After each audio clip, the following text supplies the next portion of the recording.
ಅರಣ್ಯ 4.1 ಕಾಯ್ದೆಯನ್ನು ನೋಟಿಫಿಕೇಶನ್ 17 ಆಗಿ ಪರಿವರ್ತನೆ ಆಗದಂತೆ ತಡೆ ಹಿಡಿಯುವಂತೆ ಒತ್ತಾಯಿಸಿ ಭೂಮಿ ಮತ್ತು ನಿವೇಶನ ರೈತರ ಹೋರಾಟ ಸಮಿತಿ ವತಿಯಿಂದ ಜಿಲ್ಲಾಧಿಕಾರಿ ನಾಗರಾಜ್ ಅವರಿಗೆ ಮನವಿ ಸಲ್ಲಿಸಿದರು.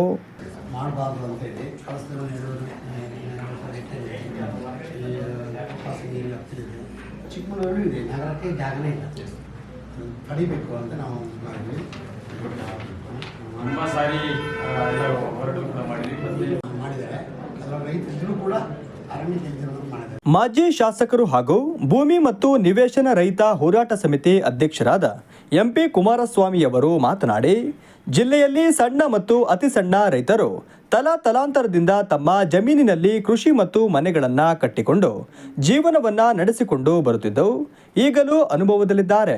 ಆದರೆ ಅರಣ್ಯ ಇಲಾಖೆಯ ಅಧಿಕಾರಿಗಳು ಅವೈಜ್ಞಾನಿಕವಾಗಿ ಸರ್ವೆ ಮಾಡಿ 4.1 ಕಾಯ್ದೆಯನ್ನು ನೋಟಿಫಿಕೇಶನ್ ಮೂಲಕ ಸೆಕ್ಷನ್ 17 ಕಾಯ್ದೆಯನ್ನಾಗಿ ಪರಿವರ್ತನೆ ಮಾಡಿ ಒಕ್ಕಲೆಬ್ಬಿಸುವ ಕೇಂದ್ರ ಮತ್ತು ರಾಜ್ಯ ಸರ್ಕಾರಗಳು ತೀರ್ಮಾನಿಸಿದ್ದು, ಈ ತೀರ್ಮಾನದಿಂದ ಸಾವಿರಾರು ನಿವೇಶನ ರೈತರು ಮತ್ತು ಅತಿ ಸಣ್ಣ ರೈತ ಕುಟುಂಬಗಳು ಬೀದಿಗೆ ಬರುವ ಸಾಧ್ಯತೆಗಳು ಹೆಚ್ಚಿದೆ ಎಂದರು.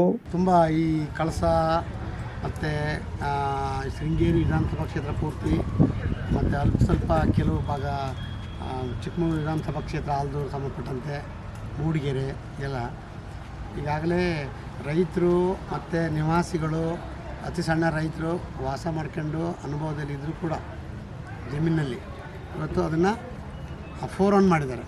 ಅಂದರೆ ಇದು ಅರಣ್ಯಕ್ಕೆ ಎಲಿಜಿಬಲ್ ಅಂತ ಮಾಡಿದ್ದಾರೆ. ನಾವು ಈಗಾಗಲೇ ಮುಖ್ಯಮಂತ್ರಿಗಳಿಗೆ, ಕಂದಾಯ ಮಂತ್ರಿಗಳಿಗೆ ಜಿಲ್ಲೆಯಿಂದ ಎಲ್ಲ ನಿಯೋಗ ಹೋಗಿದ್ವಿ. ಅರಣ್ಯ ಮಂತ್ರಿಗೂ ಹೇಳಿದ್ವಿ, ಪರಿಶೀಲನೆ ಮಾಡ್ತೀವಿ ಅಂತ ಹೇಳಿದ್ದಾರೆ.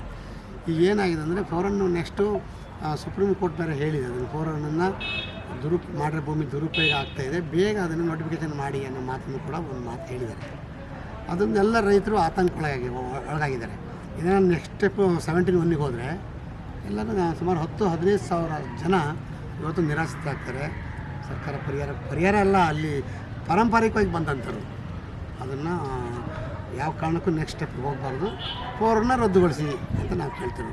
ಆ ಕಾರಣಕ್ಕೆ ಇವತ್ತು ನಮ್ಮ ಸಂಘಟನೆಯಿಂದ